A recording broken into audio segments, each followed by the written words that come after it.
In this episode, I will completely disassemble a Tokyo Marui M1911A1 Colt government for future use as a donor gun. I'm using a donor gun since that is the best way of making sure I have all the necessary parts for a functioning gun. First, I start with a safety check. I do so by removing the magazine, making sure the gun is unloaded without any BBs in the chamber.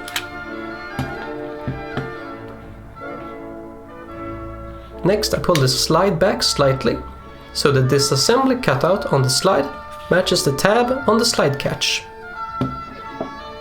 Then I punch the slide catch out. This will allow me to pull the slide and barrel assembly off the frame of the gun. I can now disassemble the slide further by removing the barrel bushing,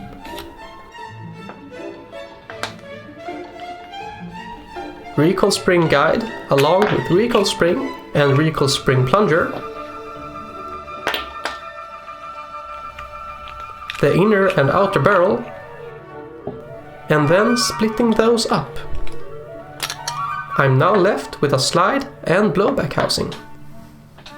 In order to remove the blowback housing, first I unscrew the hex screw / ugly fake firing pin on the back of the slide and remove this plate. I then carefully pry the slide apart and push out the blowback housing. With some persuasion, it'll come out.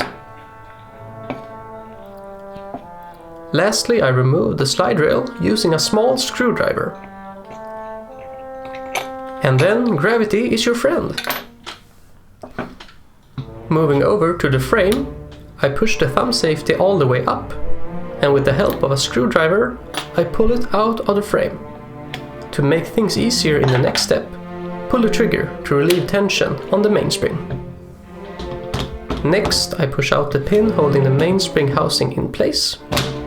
I make sure to push it from right to left, since it is wedge-shaped and will destroy vital parts if removed the wrong way. With the mainspring housing out of the way, I can remove the grip safety and leaf spring. I can now remove the grips. It involves a lot of screwing around.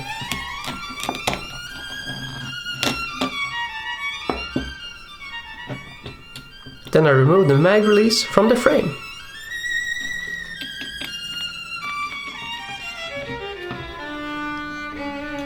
Next, we need to punch out these pins, holding the inner frame and trigger in place. And by removing this Allen head screw on the side,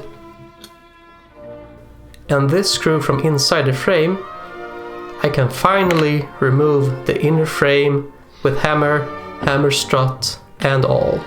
I do so inside a clear plastic box, but a plastic or paper bag works equally well. This is due to part GM1-48, a small, wily spring which can run away from you when the inner frame is extracted. Like it tried to do for me, over and over again. After the inner frame, I remove the tube for the thumb safety and slide lock plungers. By lifting the frame, I can now remove the trigger by applying a light shake. These are all the parts you end up with when using a 1911 as a donor gun. It will make a functional gun, but maybe not a 100% correct replica, depending on the parts you get with your metal kit.